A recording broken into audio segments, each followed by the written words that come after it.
Salut à tous. Nouveau point upgrade. Un point upgrade un peu spécial puisque j'ai décidé de tenter dans ce point upgrade deux nouvelles choses. Et vous me direz dans les commentaires si ça vous plaît ou si vous voulez qu'on revienne à l'ancienne formule. La première, ça va être de ne traiter que d'un seul thème par vidéo. Là, en l'occurrence, on va on va s'attarder sur le changement des flaps de la Mazda. Ouais, ceux qui ont suivi le projet, vous savez que quand j'ai posé les premiers, je me suis un peu foiré. J'ai fait des trous un peu partout dans les flaps, il y avait des vis différentes, aux quatre coins, c'était ni fait ni à faire. Et ça me plaisait pas, donc j'avais racheté des flaps, et là, on va voir la pose des nouveaux. Donc première chose, dans les commentaires, dites-moi si ça vous plaît qu'on traite que d'un seul thème par vidéo ou si vous aimez le fourre-tout un peu comme je fais d'habitude. Deuxième chose, cet épisode, hormis l'intro et éventuellement une outro, sera fait entièrement en voix off. Là, très clairement, je m'inspire de gens comme Anthony Perrier ou Smell la Gasoline, qui font des vidéos pour moi très quali, ou dans leurs vidéos, ils font des passages en voix off. Moi, j'ai décidé de faire tout un épisode en voix off. Toujours pareil, moi, je prends compte de vos remarques pour améliorer la chaîne et les vidéos. Donc, l'espace commentaire, n'hésitez pas à le blinder de commentaires pour faire vos suggestions ou vos remarques, du moment que c'est bienveillant. Voilà, moi, il me reste plus qu'à vous dire bonne vidéo, générique.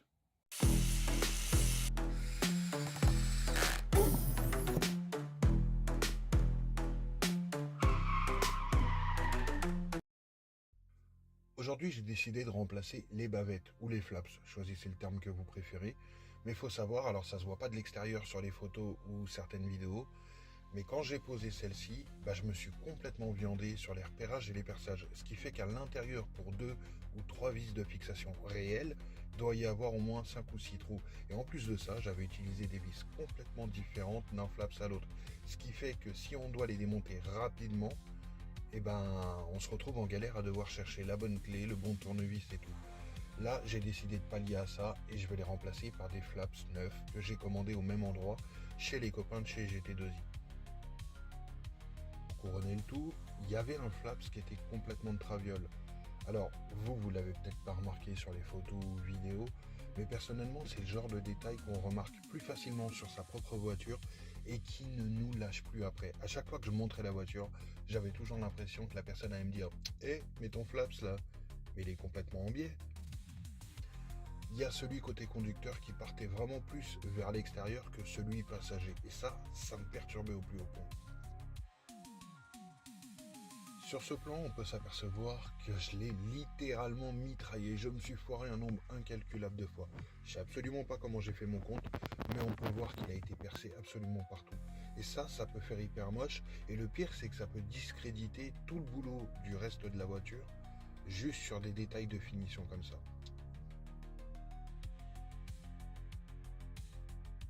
Par contre, un petit détail que j'ai jamais compris sur les flaps, c'est ces 2 pré-perçages en bas.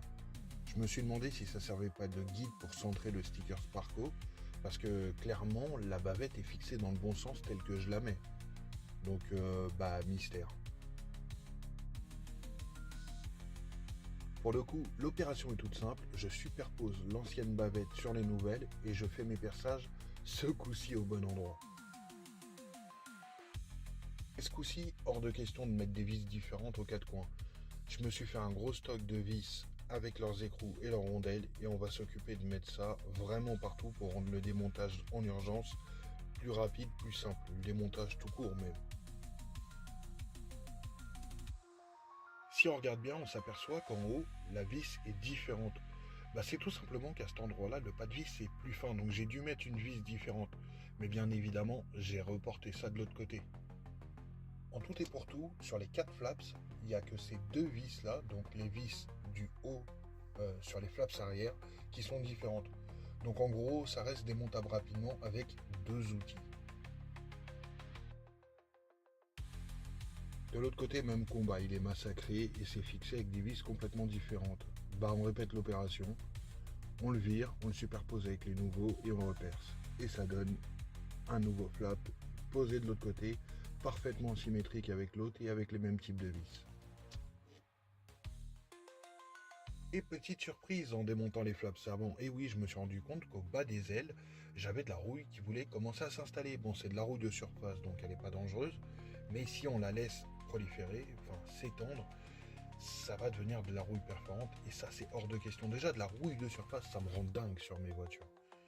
Donc tout simplement j'attrape du papier de verre, je ponce un peu, je voulais pas y aller à la brosse métallique, j'avais peur, bien que ça aurait été recommandé, mais j'avais peur de faire des dingueries avec la peinture à côté et tout. Donc j'y suis allé au papier de verre, j'ai dégraissé, j'ai traité avec mon produit destructeur de rouille Stop Rouille. Et puis j'ai laissé sécher un peu. J'aurais peut-être dû laisser sécher un peu. Et je vous avoue que j'aurais de la peinture, j'aurais repeint par-dessus. Bon, bah parce que là, on voit que ça a été traité. Si on démonte les flaps, on voit que la peinture, du coup, elle est plus de toute première fraîcheur à cet endroit-là. Mais j'avais pas de peinture. Et puis là, je me suis attelé vraiment à la pose des nouveaux flaps. Donc j'ai traité parce qu'il est hors de question que de la rouille s'installe. Mais bon, c'est pareil, c'est évident que de la rouille arrive à cet endroit-là, même si le flaps va servir un peu de barrière pour les projections d'eau par la roue, bah, les éclaboussures quand on roule dans des flaques, elles viennent pas que de la roue, elles viennent un peu du dessous aussi. Et c'est un endroit où l'eau peut stagner facilement. Donc avoir mis du destructeur de rouille à cet endroit-là, et de l'anti-rouille, finalement, ça fait les deux, et bah c'est pas du luxe, ça va empêcher de me pourrir mon aile. Bon, en tout cas, pour la pose des flaps à cet endroit-là, c'est plus simple parce que c'est juste des petits œillets et donc je peux passer ma main de l'autre côté de l'aile, enfin de la fixation du garde-boue de l'aile, pour aller mettre un contre-écrou et tout. Donc là, pour le coup, le travail était plus simple. Donc j'ai répété l'opération, superposé les anciens flaps avec les nouveaux en repérant bien les bons trous, parce qu'il y a 12 000 trous sur mes flaps, sur mes anciens, et repercer par-dessus et venir positionner les nouveaux sur la voiture. En ce qui concerne les stickers qui vont sur les flaps, j'ai longuement hésité à les remettre.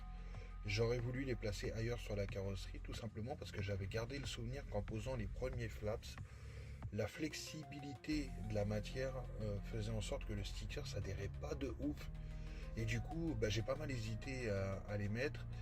Et je me suis dit, je vais les placer ailleurs sur la carrosserie. Et honnêtement, quand j'ai déballé les nouveaux stickers de mes nouveaux flaps, ça m'a conforté dans l'idée que ça allait pas vraiment tenir. Le sticker au toucher, il n'était pas quali du tout. Que ce soit le support sur lequel il était posé ou le sticker sur lui-même, j'avais vraiment l'impression de toucher une feuille de papier, limite du papier à cigarette. Et bon, j'ai dit tant pis, advienne que pourra, donc je les ai posés dessus, on verra si ça tient. Voilà, sur cet ultime plan, on peut se rendre compte à quel point j'avais merdé les perçages des anciens flaps.